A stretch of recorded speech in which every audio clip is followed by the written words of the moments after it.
when we look at the these counters, like I say, is moving uptrend, and especially if you look at Keppel DC, it broke below the MA, but it's trying to make a comeback over here. And because there is also another support at 2.8, I think if the rebound were to be successful and trade back about above 296, right, there is a chance for it to go back to where it was at about 3.06, right? And like I say, the story is sexy, and these counters are really in play because of the COVID, right? Especially if everybody continue to work from home and then continue to meet through Zoom, etc. Okay, so we would have you know, the other counters that we would like to go through, because basically I will just do a screening of the screener, right, from the exclusive usage of ChartNexus software. This helps me to screen down stocks where I can focus on to trade the next day. So this is where I was able to pick up Mapletree Logistics Industry this morning. When it touched the 20 MA, it actually appeared in one of the results here. Okay, so we can go through some of the results, and then I will spare some time to go through the sure win strategy with you. Okay, but you just need some patience and time, so to apply the sure win strategy, and of course a little bit of hard work just to read the news, because if you be able to read the news, you know when is the opportunity to activate this so-called sure win strategy. Okay, now so let's go through some of the counters here over the list. Right, I mentioned Yang Zhijiang, right, a few days ago. In fact, I think it was Monday. Right, I put it in my email. So far, so good. Although I don't like the latest candle here. Right, it has long lower shadow, although it closed high, but prefer to be a long white, right? But nevertheless, it is still intact. You can see that it is above the MA support, so therefore it was screened out, and it is kind of slow moving to many now, because it tend to have a tango effect where you got push up and then sell down within the same day, and then push down and then go back up again. So it's like cha-cha or tango. So I was looking at the chart. What caught my eye is actually not just simply daily chart, but also the weekly chart, where I do see a potential momentum to retest the resistance at 1.04, because you can see the breakout at 98.5, and the volume is pretty good, right? And then a support when you retest it at 98.5, and then currently you can see that up to today is still a nice white candle. So if the end of the week ends like this, of course, or even higher at 1.02, 1.04 shouldn't be a big issue. But of course, one of the things that why I like to I like to highlight Yang Zhijiang is because, right, I checked through the result. The result was good.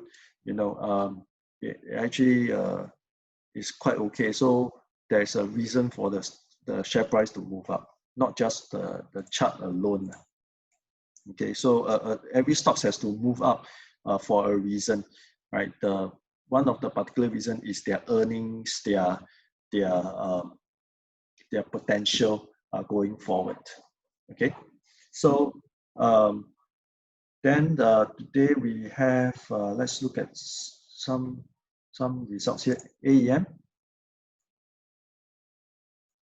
Okay, so AEM, right over here, rebounded from its 100-day MA, but it tested the resistance but failed to break out from there. Okay, it went to 372 resistance over here, touch it, and then sell down begin.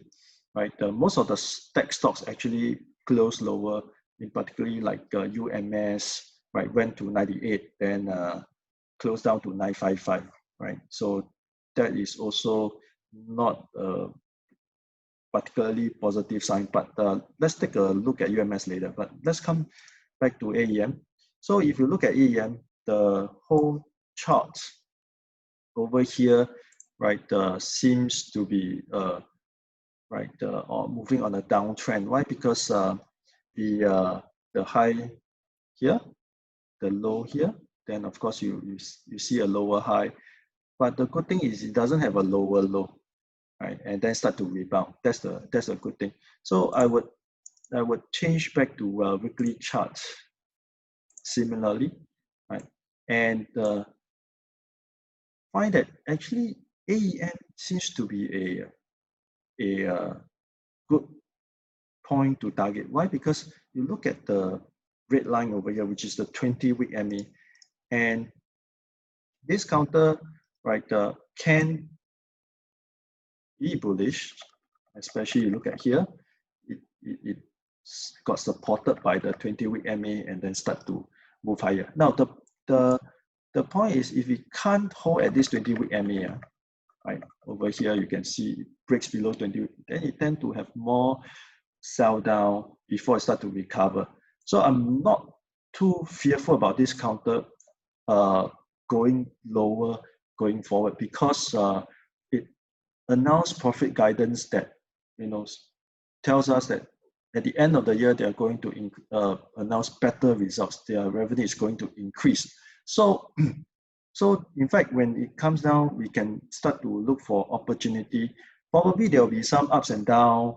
It doesn't go uptrend during these 2 months. Why? Because of the US-China trade tension, and then of course big election heating up, and Donald Trump trying to win votes by hitting more on China.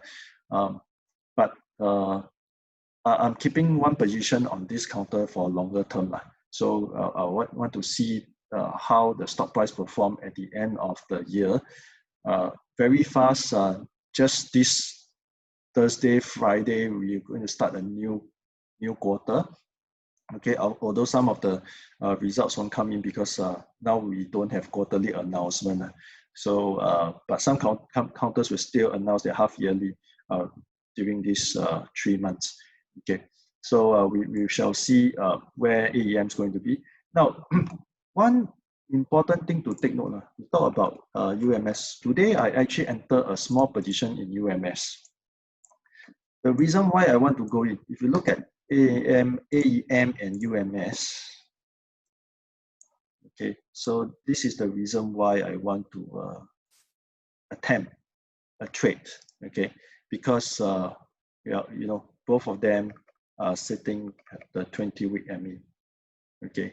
So if this counters is going to hold here, and of course, if the rebound were to takes place, right, I can still see some profit. It's just that whether I want to take it. So over here, if to give you an example over here, right, there's a rebound, but it didn't turn out to be too successful, end up be sell down, right?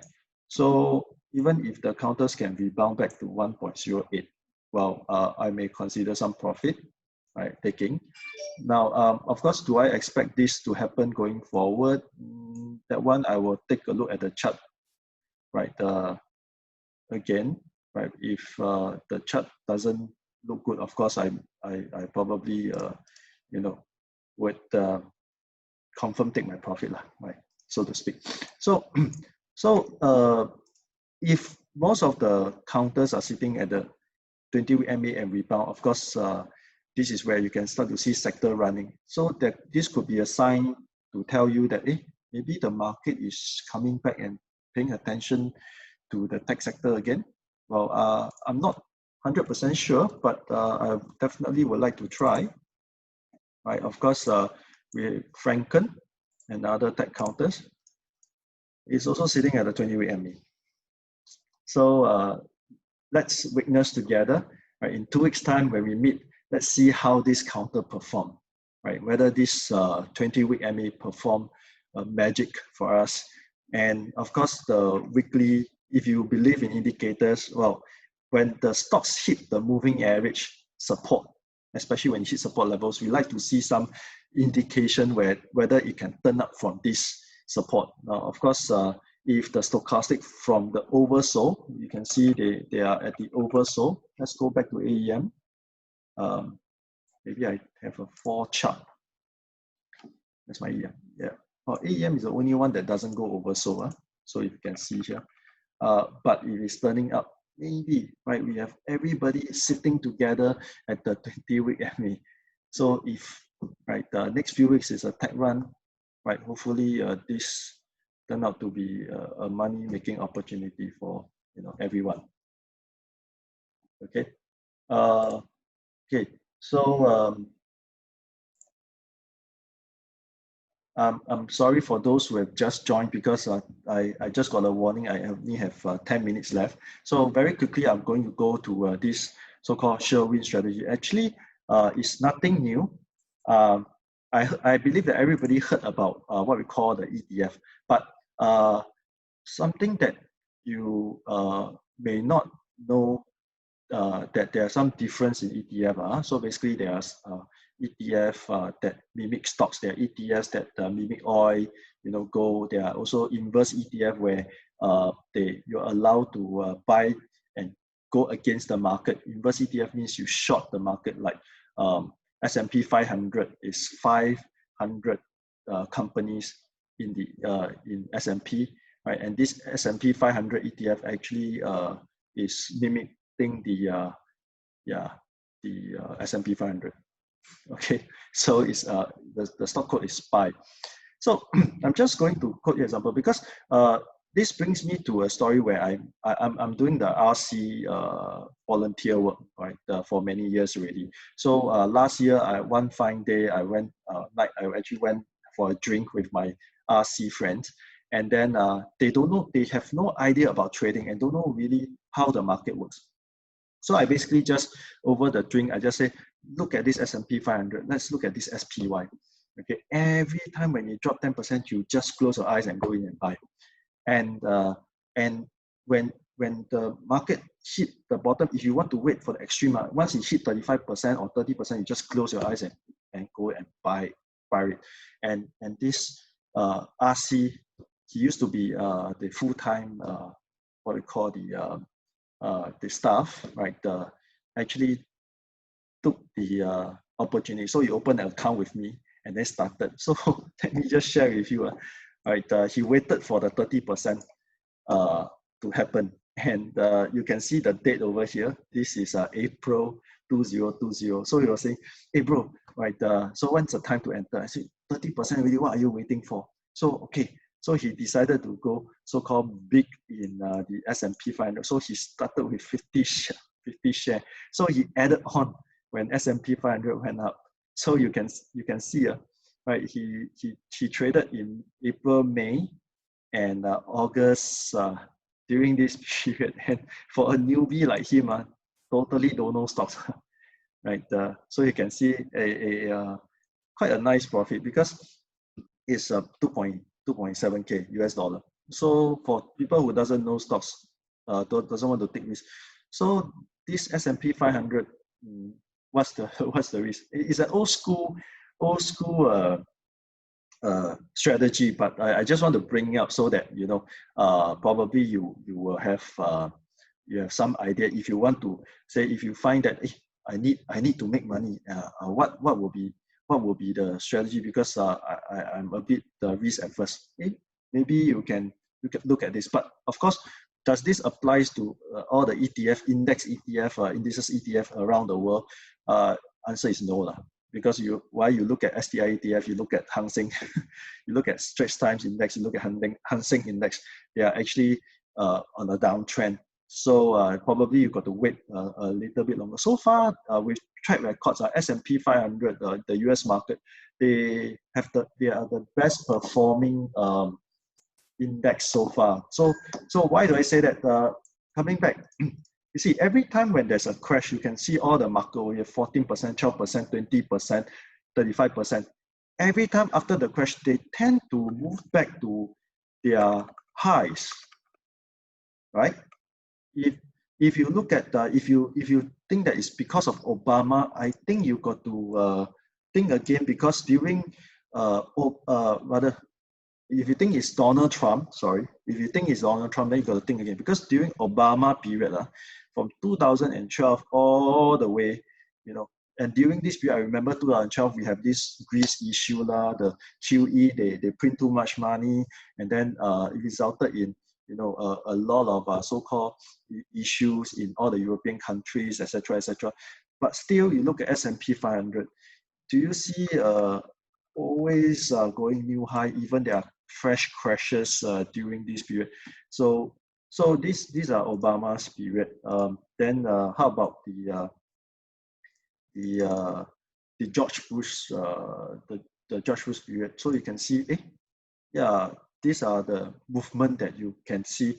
It keep going up higher, and of course these are no-brainer. You just need to look at the chart, and then will history repeat itself again? I think there's a high chance that it will repeat itself again, because with the new technology 5G I mentioned earlier on, when I attended, they actually had a very strong optimism on the 5G. New industry will come out, new technology, and US is leading the pack in terms of the technology services. So will S&P 500 rebound back up? Well, there is a chance after post-COVID.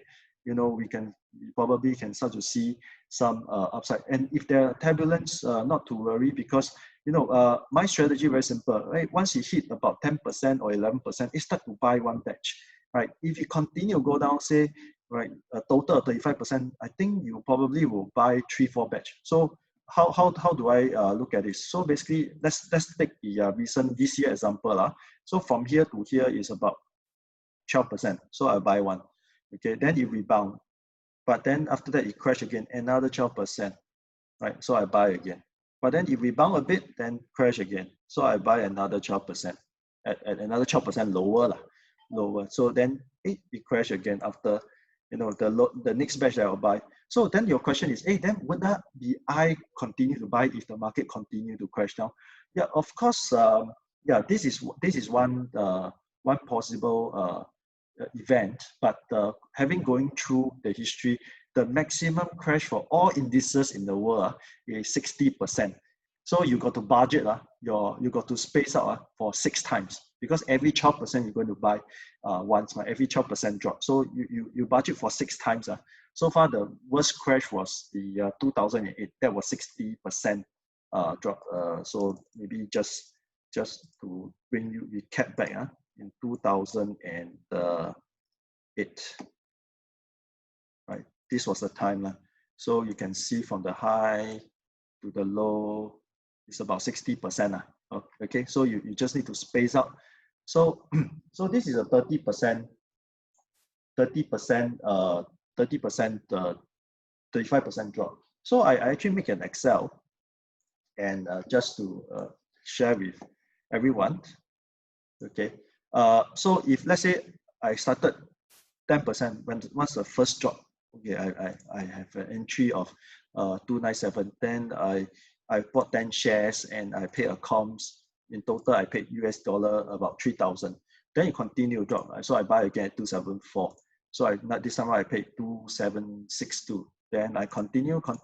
So in total, I invested 10,565.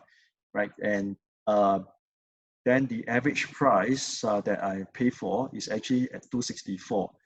Then if you were to go back to the history, every time it has a fresh crash, you always go back to its high for S&P 500, right? So you should aim the previous high as your profit level. And this time, of course, I didn't aim for the highest. It went 350. How do I know? How would I know that? But 337 was the previous high over here. And this is where you can actually aim at. And because the history already tell you that it has traded there before, but the 350 wasn't. So basically, you won't probably aim that. So you take profit at 337, you have a return of 27%. And of course, if you compare to individual stocks, it is not the best return. But right, this has the so-called safest odds, because what are the chances that all 500 counters in US will collapse? right? Unless, of course, there's something that goes horribly wrong in the US market, that it goes into